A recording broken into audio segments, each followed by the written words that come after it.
Welcome to Same Spit Different Face TV. Well, my opinions is facts, and if you don't like my opinions, you can start your own podcast.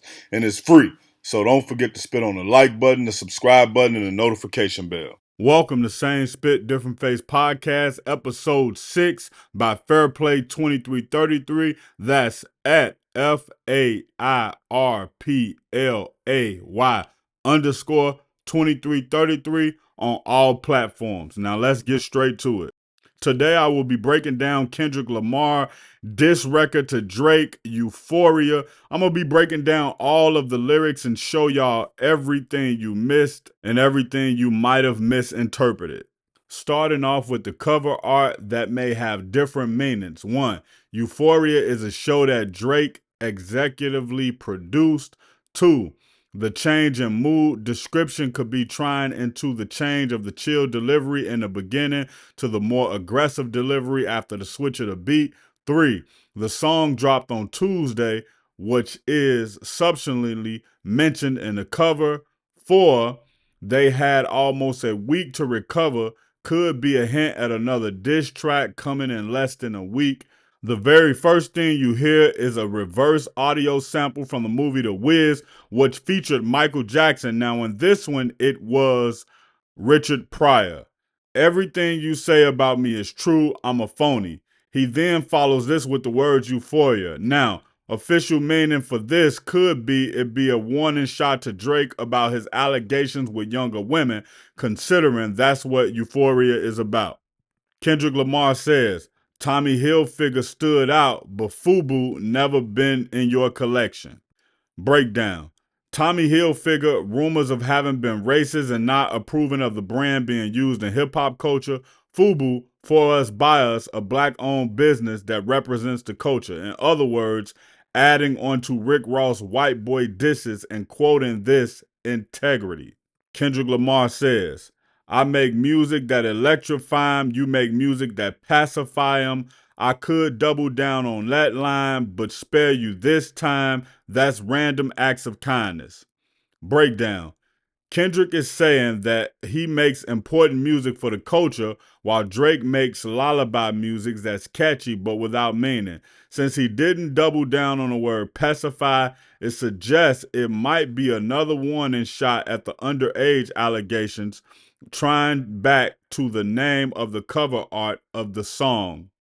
Kendrick Lamar says, but don't tell no lie about me, and I won't tell truths about you. Breakdown. A callback to the Hard Part 4 back in 2017 that was also aimed at Drake. Kendrick Lamar says, got a Benjamin and a Jackson all in my house like I'm Joe, okay? Here's a flip of Drake's line, what's a prince to a king, he's a son, referring to Kendrick as his son. Joe Jackson is Michael Jackson's father, in other words, saying he's Drake's father as a double entendre, mentioning Benjamin Franklin and Andrew Jackson, the $100 and a $20 bill. Kendrick says, everybody want to be demon till they get chipped by your throwaway. Breakdown. Flipping Drake's line here when he said, this ain't even everything I know, don't wake up the demon. Also, a possible double entendre as Future's middle name is Demon and he has a song titled Throwaway. Kendrick says, somebody had told me that you got a ring. On God, I'm ready to double the wage. I'd rather do that than let a Canadian nigga make Pac turn in his grave. So, breakdown. Drake buys Tupac ring for over $1 million at historic auction. Here's Kendrick Lamar referring to when Drake brought Tupac's ring for $1 million, likely saying it's disrespectful he owns that ring after using Tupac's voice with his tailor-made AI diss track and that he brings belongs to the West Coast. Kendrick says, it's 3 goats left and I seen 2 of them kissing and hugging on stage. I love them to death and in 8 bars I'll explain that phrase. Huh. Yeah, Cole and Aubrey know I'm a selfish nigga. The crown is heavy, huh? I pray they my real friends. If not, I'm YNW Melly. Kendrick referring to how Drake and J. Cole were always praising each other on stage of their tour, and he sets himself up to the second slide 8 bars in advance. 8 bars later, He's connected the love with them to death, a line referring to YMW Melly, who is accused of killing two of his childhood friends. Kendrick Lamar says, yeah, F all that pushing P. Let me see you push a T. You better off spinning again on him. You thinking about pushing me. He's Terrence Thornton. I'm Terrence Crawford. Yeah, I'm whipping feet. Breakdown. This refers to how he couldn't even beat or respond to Pusha T. Sorry for Out of On diss track 6 years ago, and for Pusha T's name is Terrence Thornton, and Terrence Crawford is an undefeated boxer who Kendrick claims to be. Kendrick says, I hate the way you walk, the way you talk, I hate the way you dress. Breakdown. This refers to DMX's interview on the Breakfast Club where he spoke about the things he doesn't like about Drake. DMX says, I don't like the people he talk about. I don't like the way he walks. He also a slight reference to the song Walk It Like You Talk It by Migos that features Drake. Kendrick says, you gonna make a nigga bring back Puff. Let me see if Chubbs really crashed something. Breakdown. He's referring to the time Diddy punched Drake back in 2014. Headshot for the year, you better walk around like Daft Punk. Breakdown. A reference to Daft Punk who wears a helmet to hide their face. Now, when you look at this helmet they wear to hide their face, Kendrick is basically saying you better wear a bulletproof helmet. And also he may be saying you better hide your face because of the allegations that may come out. Second part of the breakdown, the way he says remember is the exact same way how Drake did on Worst Behavior. Kendrick says, back to back, I like that record. I'ma get back to that for the record. Breakdown. Going back to the cover art where I said Kendrick could be he referring to dropping again in less than a week. He's referring to Drake back to back, where Drake, he replied back to his own diss track on Meek Mill after a couple of days. Also on his artwork, Drake had the artwork where the Blue Jays beat Philly back to back in the World Series. So it's a possibility that Kendrick Lamar may have some type of artwork where a Lakers team or a LA team actually beat up on the Toronto Raptors. Kendrick says, why would I call around trying to get dirt on niggas? Y'all think all my life is rap? That's whole shit. I got a son to raise, but I can see you don't know nothing about that. Breakdown. Kendrick's answering Drake when he kept trolling and pushing him to reply to his diss track by saying he got higher priorities of raising a child, which is adding on to when Pusha T called Drake a deadbeat father on Story of Adidon. Kendrick says, ain't 20v1 is 1v20 if I gotta smack niggas that right with you. Breakdown. This basically Kendrick saying Drake got hundreds of writers, 20s of writers. This is just a reference to that. Kendrick says, am I battling ghosts or AI? Nigga feeling like Joel Osteen. Funny he was in a film called AI and my sixth sense telling me to off him. Breakdown. All of this have different meanings. One, he's confused if battling Drake or Drake's ghostwriters on an AI feature with Tupac and Snoop Dogg. Two, Kendrick's pronounced the name he mentioned in a way that sounds like Joel Osteen, which is missing the names of Joel Osteen and Haley Osment. Joel Osteen is a pastor who was impersonated by AI. Hey, Joel Osment is an actor that starred in the movie AI and Sixth Sense.